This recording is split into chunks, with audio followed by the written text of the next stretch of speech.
Hello, it's Paul K from K Holistic Therapy. Hello, Happy New Year to everybody. I've just sat here, just been doing a free hypnosis talk in honour of World Hypnosis Day 2026. Well, World Hypnosis Day is actually on Sunday. It's the 4th of January, and it has been the 4th of January since 2006 when it was first held. It basically was started as a tribute to a Dr. Jack Gibson, who was a surgeon and hypnotherapist, and Jack Gibson was during his 45-year career as a surgeon, treated and did 4,000 procedures without anaesthetic.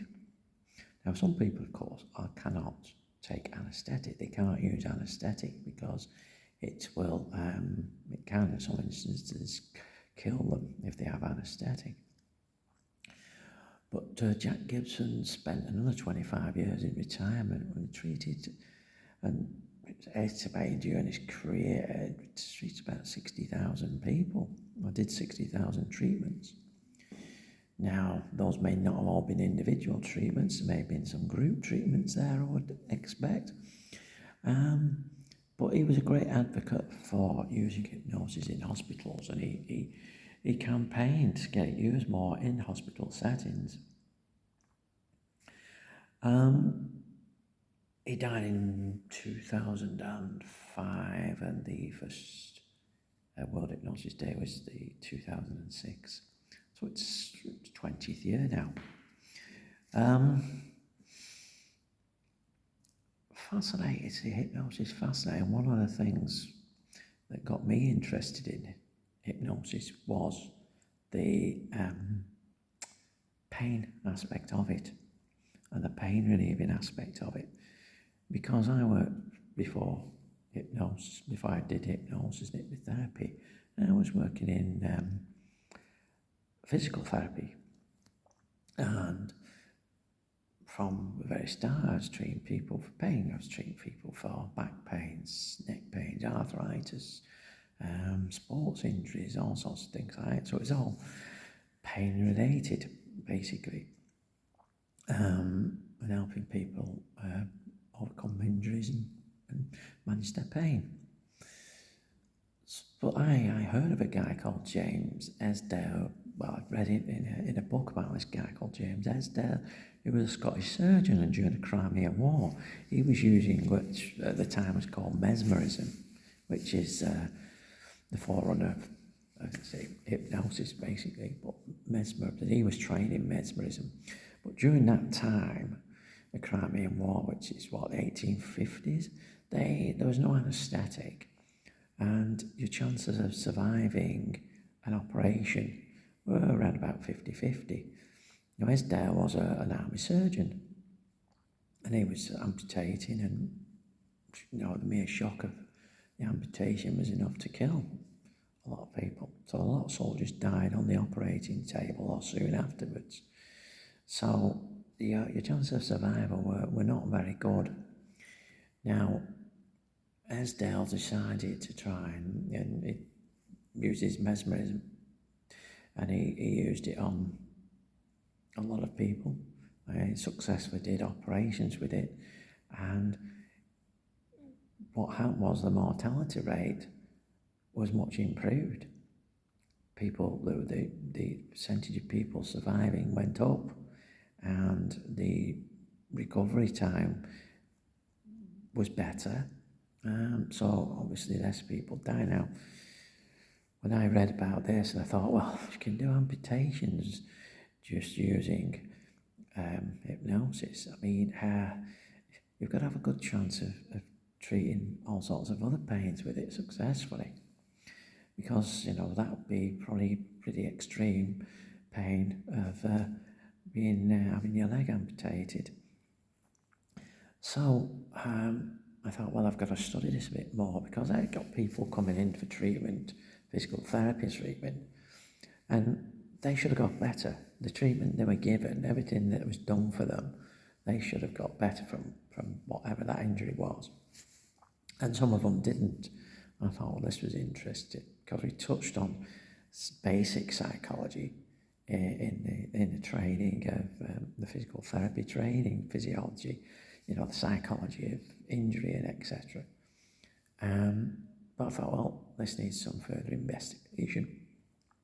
And that's how I first decided to study hypnotherapy and how the mind works. And it's been extremely interesting and had some fantastic results with it. And I hope to have a lot more fantastic results with it. Because we're always learning. There's always new things to learn.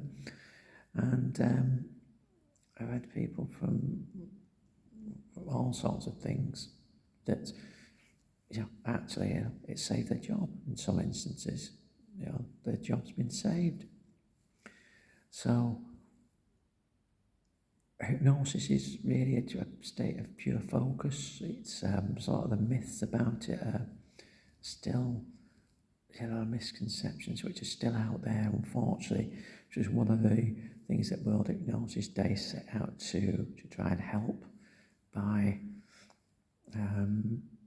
talking about, dispelling a lot of the myths, a lot of the misconceptions, and speaking about the many benefits that hypnosis and hypnotherapy can be used for. And, it can be used for so many things, because a lot of things in the unconscious, the subconscious mind. That's where all the old programs are running that are causing your phobias, your fears, and your traumas and everything. We're all locked in there. And I've used, hypnosis to help people with pain and phobias, and habits, confidence, all the things, anxiety and depression. Mild and moderate depression. We don't usually treat severe depression. Somebody's severe depression is usually under the care of a psychiatrist or clinical psychologist. But yeah, so we can use it for so much, but also not only remedial stuff like get rid of problems, but also from a generative point of view as well. You can use it to help improve something that you're good at, but something that you want to get better at. So we talk about sports here, or maybe arts or something like that, but certainly sports, where a lot of Olympic athletes, professional sports people use hypnosis and sports hypnosis to help them improve. Because these guys, sometimes you're talking like fractions, aren't you? But, thousandths of a second is the difference between being stood on top of the podium and not being stood on there at all. So whatever they can use, they will use it to improve their performance. But from runners to weightlifters and everything use it now, boxers, etc. So yeah, don't be afraid of hypnosis or hypnotherapy.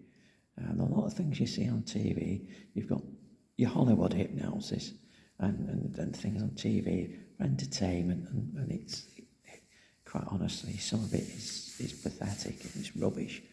To think that you can just go up to somebody and click your fingers and they go into hypnosis. Doesn't happen. Believe me, it does not happen like that.